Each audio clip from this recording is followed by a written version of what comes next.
Good morning, welcome back to my channel Sumish ক্রিয়েশনে সবাইকে স্বাগত।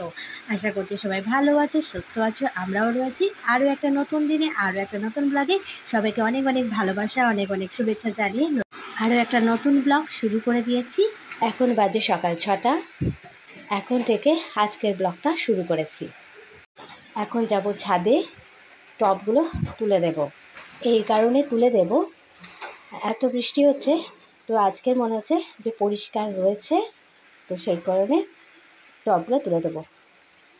তারপর আবার যদি বৃষ্টি হয় তুলে নেব। গাছগুলো একদম বাঁচানো যাচ্ছে না।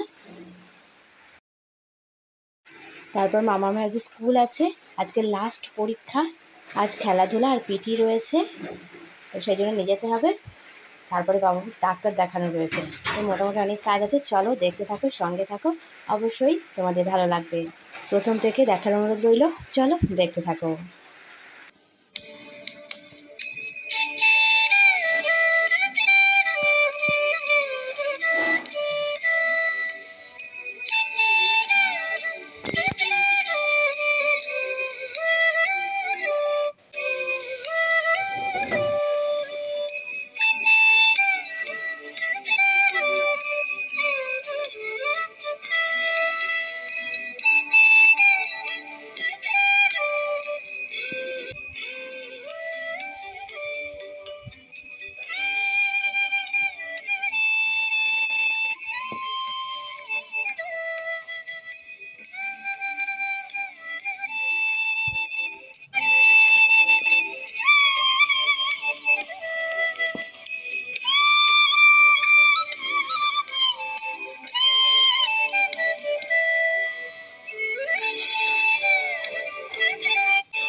মামাকে স্কুলে পৌঁছে দিলাম, দিয়ে এই যে দুজনে মিলে বসে রয়েছি।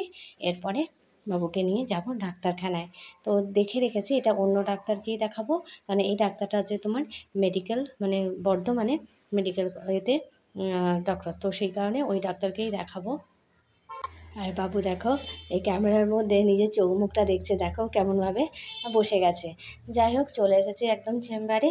মামাকে স্কুলের ড্রেসটা চেঞ্জ করে দিয়েছি, দিয়ে কাগজপত্র নিয়ে চলে এসেছি। এই যে বসে আছেন, হাঁটুতে মানে হাত দিয়ে, কিচ্ছুই বোঝা যাচ্ছে না বাইরে থেকে, একটুও মানে হয়নি, কালো কালশিট পড়েনি, কিচ্ছু হয়নি, ওপর থেকে একদমই বোঝা যাচ্ছে না কী হয়েছে। যাই হোক, ডাক্তার দেখিয়ে ঘরে চলে এসেছি। অনেকটাই বেলা হয়ে গেছে, তাই রান্নাবান্না বেশি কিছু করছি না, শুধুমাত্র এই সোয়াবিন আলু তরকারি একদম রান্নাবান্না করে স্নান করে খাওয়া দাওয়ার পর একদম বিকালবেলার দিকে এলাম। এই যে গাছের সুন্দর ফুল তোমাদের সঙ্গে একটু শেয়ার করলাম।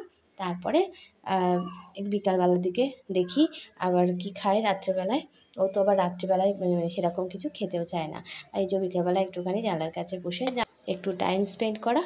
তারপরে তো রয়েছে সন্ধ্যার দিকে হয়ে গেলে, আর এই বর্ষার সময় তো তাড়াতাড়ি সন্ধ্যা হয়ে যাচ্ছে, বোঝাই যাচ্ছে না। একটুখানি ছাদেও চলে এলাম, ড্রেসটা চেঞ্জ করে নিলাম, সন্ধ্যাটা দেবো। তো সেই কারণে আর মামা দেখো এই দেখো ঝাঁটাটাকে নিয়ে পড়েছে। বলছি পুরো ছাদটা পরিষ্কার হচ্ছে, ঝাঁট দিয়ে তোমাকে হবে না, তবুও দেখো ঝাঁটাটাকে নিয়েও যখনই আসে তখনই এই কাজটা করতে থাকে। যাই হোক বন্ধুরা, আজকের ব্লগটা এরকম ছোট্ট করে তোমাদেরকে দিলাম। কেমন লাগলো অবশ্যই কমেন্ট করে জানিও। আর আমার ফেসবুক পেজের বন্ধুদেরও যদি ভালো লেগে থাকে অবশ্যই একটু পাশে থেকো, আর প্রথম থেকে শেষ পর্যন্ত অবশ্যই দেখো। এটা প্রথমও বলেছি, ফের এখনও বললাম। তো বন্ধুরা ভালো থেকো, সুস্থ থেকো, ফিরে আসবো আরও একটা সুন্দর ব্লগ তোমাদেরকে উপহার দেওয়ার জন্য। তো বন্ধুরা টাটা।